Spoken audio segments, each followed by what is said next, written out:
Hello everybody, it is PreludeBoy99 and today I'm going to give you a top 10 Hot Wheels RLC of 2023. Now these are all the Hot Wheels that I was able to acquire throughout my RLC membership of 2023.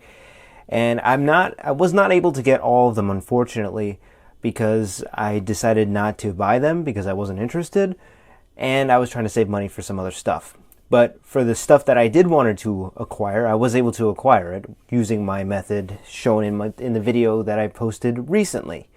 So I'm just going to go over my top 10 starting from the bottom going all the way up to the number 1 spot. If you guys enjoyed this video, please like and comment down below what was your favorite RLC video. Let's get right into it. Starting at the very bottom of the list is the 41 Willys Holiday Gasser. I put this car at the bottom because it was the very first car I got as an RLC member as of late 2022. The festive Spectre Flame Red is a nice touch to match the festive vibe it's trying to go for. The most detailed part of the Willys Gasser is the engine with the huge blower on the front and the purple burnt exhaust tips on the side. One thing I don't like is the rim colors. I don't mean to sound like a Grinch, but the rims don't fit the festive celebration theme this car is trying to go for. And in my honest opinion, it kind of ruins it for me. Ryu Asada is a legendary Hot Wheels designer that sadly passed away a few years ago. He was responsible for a lot of my favorite Hot Wheels, including the Honda Prelude and the Mazda RX-7 FC.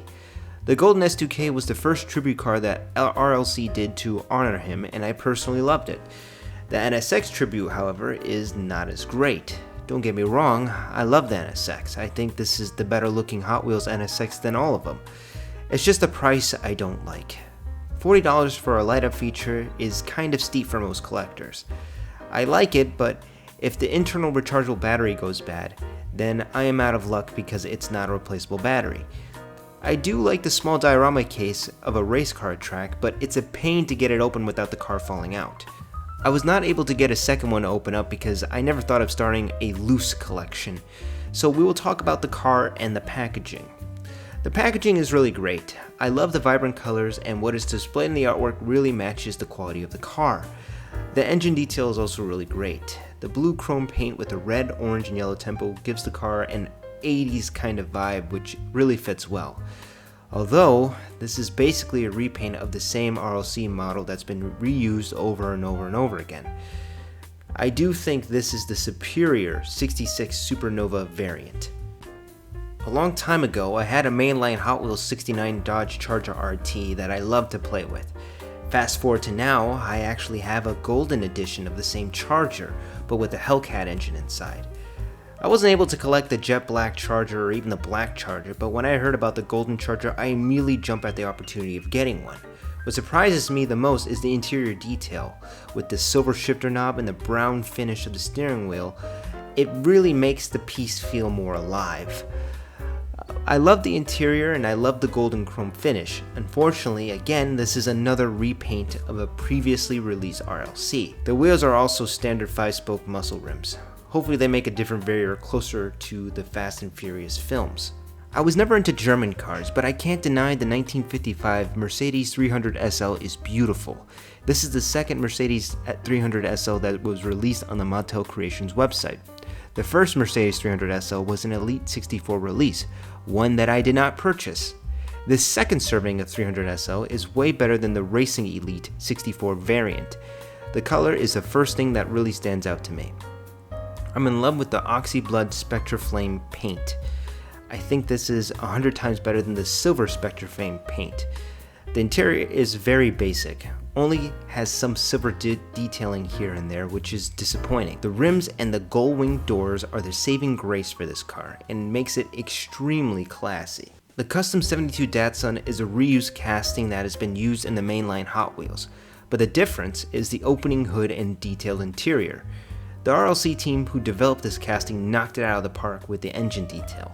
I'm so glad I decided to pick this piece up because part of me was disappointed that this was a reused casting.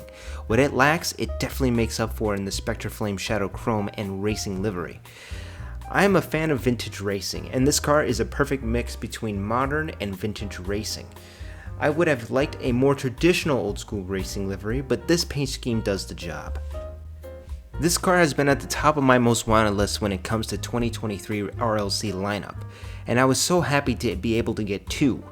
My only gripe is the paint used is not Spectraflame. It's in Championship White, which is actually the original color of the Type R. The representation of this car to its real-life counterpart is amazing. Even the lettering on the side and back match the real-life counterpart.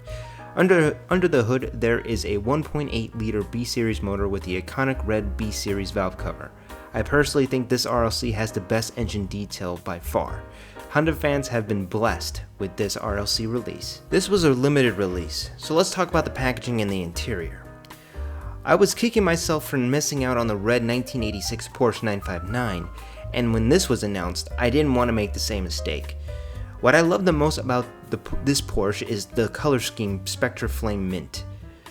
Where I live, there's an ice cream place called Cops, and my favorite flavor is Grasshopper Fudge.